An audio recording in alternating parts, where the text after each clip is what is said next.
We'll see how that goes. Also, happy birthday to Easy Season, starting in 4th. Maybe he'll get a birthday gift here to start, but time will tell as the pace goes. You see, I believe that's Duncan right ahead of him, and Coral is a little bit further up the road. As there's a bit of a slowdown. Oh, yeah, a little bit of a slowdown to try and get into turn 1 in time. Had to get on the binders a little bit, and a big contact there. Casey Lakatos leading the pack here to the line with 45 laps left to go. Flagman is ready on the stand. And green flag flies here. Casey Lakatos leads us down into turn 1. As we look quite a bit behind him, Hayden Segovis, first guy to make a move is Jedi John in that blue balls, but he really falls out of the sucker hole there. You see that front pack got a great start. Timothy Matthew was a little slow getting off the line there. As John is slowing down. Did he blow an engine? Oh, no way. Jedi John is pulling to the inside. He's got no RPMs. Jedi John blew up the engine.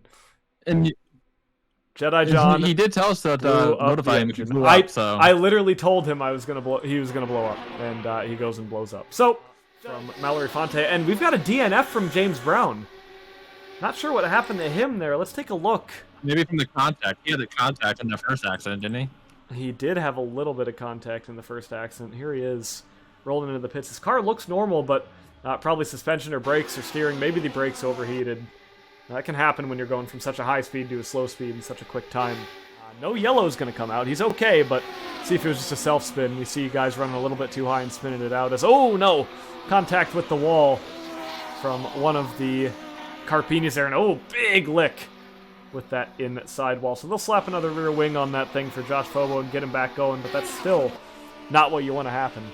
As, here's another angle on it as Fonte has turned the fastest lap. But I got a fastest lap from Fonte now. Yep. See Carp on the outside there. Front wing just tags Bot Brook coming out of the pits now, who's going to join this battle, fighting to stay a lap ahead, but it's not going to happen. She's going to lose that lap to Juno Maximovich here. We got a yellow in Sector 3. It must have just been somebody going into the pits. It appears everybody is still okay.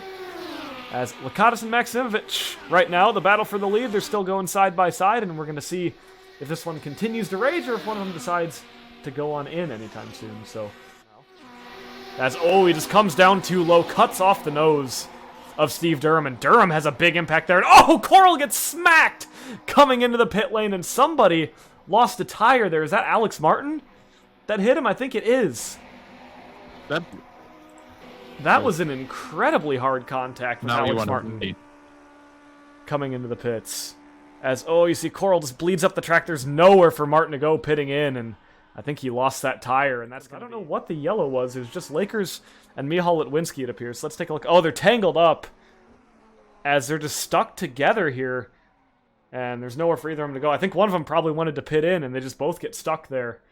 David Lakers teleports in, and that's going to be race over for him. So I wouldn't be surprised if we had another stoppage here at some point. So, heading up to the green, we've got Keelan Wynn leading the pack. And we are going to be green. Wynn gets off to a great start. Marcelo Mars is going to lead us into turn 1. He's got a couple back markers behind him. Now the pack is going to spread out quite a bit. It's going to sort itself out. Blue flags being shown to a lot of drivers right now as it stands. Actually behind this, but there's contact there with Kyle Tupper, and then he gets sent into the air by Mihal. And somehow that's not going to bring out a safety car. And then he gets back right into the And then he gets plowed again. Yeah. Wow. I don't know what exactly happened here. Let's take a look. He's behind the Central United there. He has more luck tonight. And, he just got tagged by Kyle Tupper, but nothing Tupper can do. And, wow, he barely avoids Marcelo Mars there. Mars just about speared him heading into the pit lane there, and Durham just kind of gets stuck. We'll see if he's able to continue.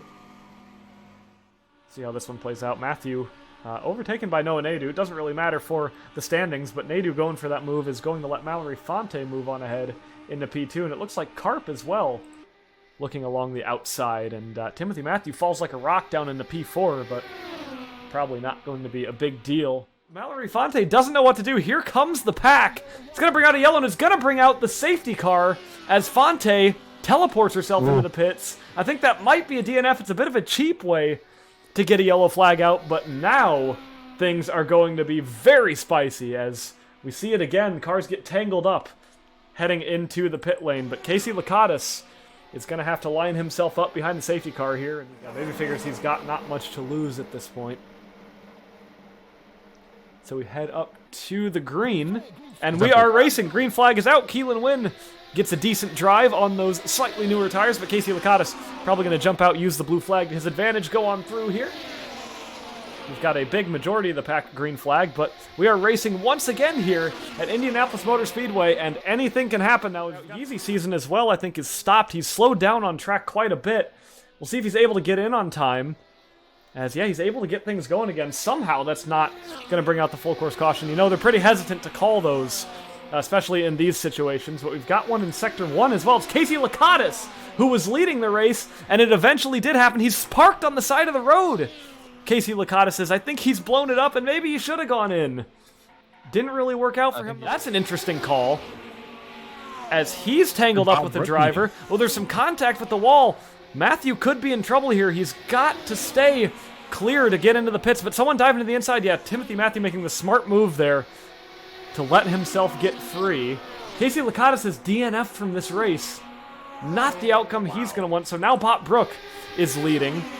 This is the final lap, I will remind you, as Bob Brook is side by side with another driver, but it's really not going to matter as she comes through the short chute. On to turn number 4, we're going to have our third different winner in 3 seasons at Indianapolis Motor Speedway. A little tag of the wall, but Bob Brook is going to roll home and win the Hoosier Heartland Grand Prix here in Formula Dream. A great win for her.